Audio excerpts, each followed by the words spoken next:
कर रहे अपने नौजवानों को वापस उनके घरों तक पहुंचाने का कार्य कर रहे हैं और कांग्रेस फर्जी बस का और स्कूटर का नंबर देकर के उनके जीवन के साथ खिलवाड़ कर रही थी। आपने दृश्य तो देखा होगा ना, जब हम लोगों ने एफआईआर दर्ज करवाई थी, कार्रवाई करवाई थी, और इसलिए कार्रवाई कराई थी क्योंकि सरकार की कार्रवाई में बाधा पैदा करके ये लोग अव्यवस्था पैदा करना चाहते थे।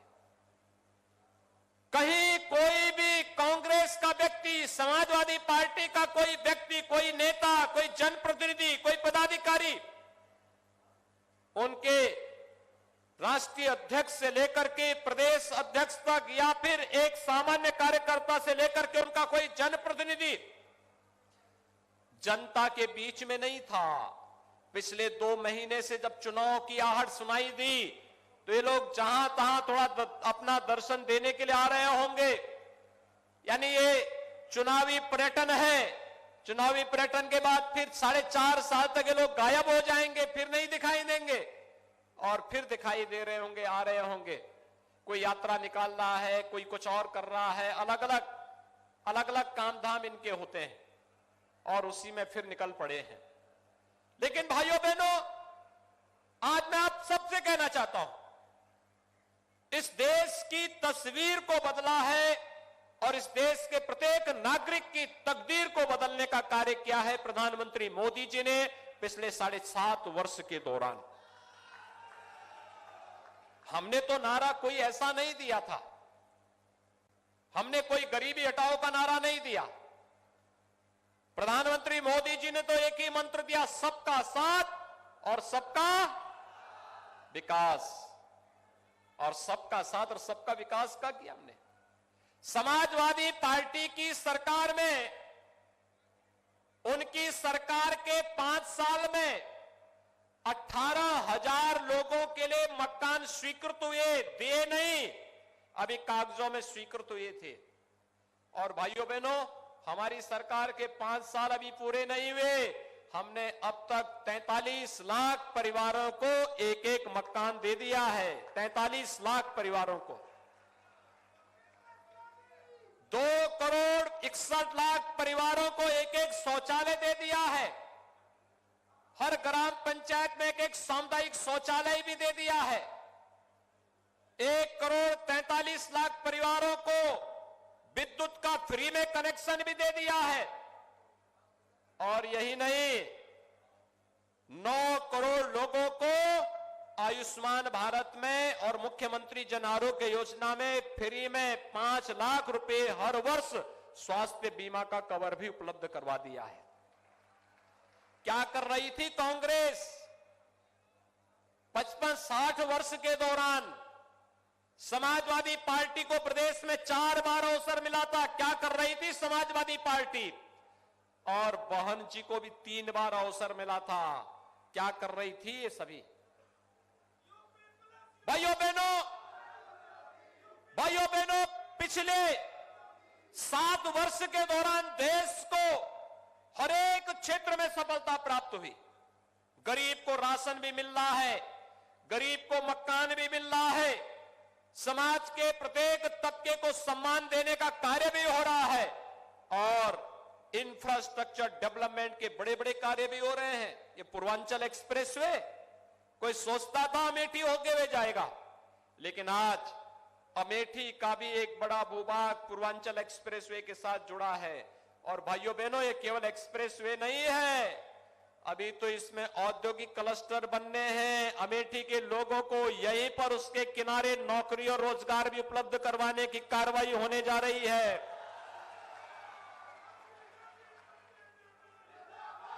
आज तो ये हकीकत है, इतने कम समय में एक्सप्रेसवे का बन जाना। अबे एक्सप्रेसवे कोई इसको तो छुपा नहीं सकता, लेकिन हम लोगों ने बना के तैयार किया है। आज तो मेडिकल कॉलेजेस की एक श्रृंखला 1947 से लेकर 2017 के बीच 70 वर्षों में प्रदेश में केवल 12 मेडिकल कॉलेज बने थे। अगर मैं 1947 के पहले भी जोड़ दूं तो कुल 17 मेडिकल कॉलेज बने थे प्रदेश में।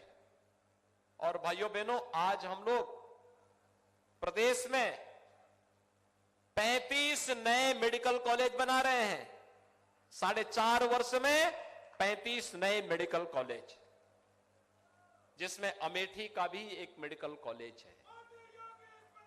मेडिकल कॉलेज के लिए तिलोई में आज भारतीय यानी यहां पर 200 बेड्स का हॉस्पिटल भी यहां पे लोकार्पित हो गया है। भाइयों बहनों, ये विकास की प्रक्रिया पहले भी चल सकती थी। ये गरीबों को मकान, गरीबों को शौचालय, गरीबों को विद्युत का कनेक्शन, गरीबों को रसोई गैस का कनेक्शन, गरीबों को स्वास्थ्य बीमा का कवर, फ्री में टेस्ट, फ्री में उपचार, ऑक्सीजन के प्लांट लगना। स्मृति जी न जाने कहां कहां से ला करके हर हॉस्पिटल में एक एक प्लांट स्थापित कर दिए हैं। पर्याप्त मात्रा में ऑक्सीजन प्लांट आज लग चुके हैं। क्या कर रहे थे लोग 50 वर्षों तक? विकास की सोच थी नहीं। लेकिन मैं पूछना चाहता हूं, ये पैसा पहले कहां जाता था? आपकी समझ में आया होगा। ये जो गरीबों के आज मकान पैसे से हम लोग बना दे रहे हैं, पैसा पहले भी था, लेकिन ये पैसा कहां जाता था? ये पैसा पहले चला जाता था सपा समाजवादी पार्टी के बबुआ के जो चिड़ है, वो कह ही रहे हैं ना। चुनाव आयोग से उन्होंने गुहार की है कि छापे चुनाव के बाद डलवाना है। ये नोट की नोट गड्डियां जो निकल रही हैं, ये जेसीबी से जो नोट निकाले जा रहे हैं, आपने जेसीबी से मिट्टी निकलते हुए तो देखा होगा, लेकिन जेसीबी से नोट की गड्डियां निकलती हुए देखी हैं? ये नोट की गड्डियां वही निकल रही है भाइयों बहनों। जो गरीबों के लिए मकान के लिए पैसा आया था पिछली सरकारों में, गरीबों के लिए अन्न के लिए जो पैसा पिछली सरकारों के लिए था, गरीबों के लिए स्वास्थ्य के लिए जो पैसा था, गरीबों के लिए अन्य योजनाओं का जो पैसा था, वही पैसा ये सब अपना बटोर बटोर करके रखे हुए थे। आज उसी पैसे को निकाल करके फिर से उसको विकास के कार्यों में हम लोग लगवाएंगे, इसलिए जेसीबी चलवाई जा रही है। और इस कार्य को हम लोग पहले से भी कर रहे हैं। हमने पहले ही कहा था, जब सरकार में आए थे तभी हमने कहा था अपराध और अपराधियों के प्रति जीरो टॉलरेंस की नीति के तहत कार्य करेंगे। ये अपराधी और माफिया जो सरकारी संपत्तियों पर कब्जा करते थे, गरीबों की संपत्ति पर कब्जा करते थे, व्यापारियों की संपत्तियों पर कब्जा करते थे, शरीफ और सम्मानित लोगों की संपत्ति पर कब्जा करते थे, और फिर सत्ता अधिष्ठान में बैठ करके धमकाने का कार्य भी करते थे। इन सबको पहले उठा उठा करके जेल के अंदर ठूसने का कार्य किया गया। बाद में संपत्तियों की जांच की गई, और जहां पर लगा ये अवैध है, वहां पर भाइयों बहनों बुलडोजर चलाने में भी कोई गुरेज नहीं की। भाइयों बहनों, प्रदेश सरकार का बुलडोजर जब चलता है तो उस समय समाजवादी पार्टी के बबुआ को बुरा लगता है। जब माफियाओं की संपत्ति जब्त की जाती है तो उनको बुरा लगता है। भाई और बहन को जब माफियाओं के ऊपर बुलडोजर चलाया जाता है तो दोनों को बुरा लगता है। ये सब क्यों हो रहा है?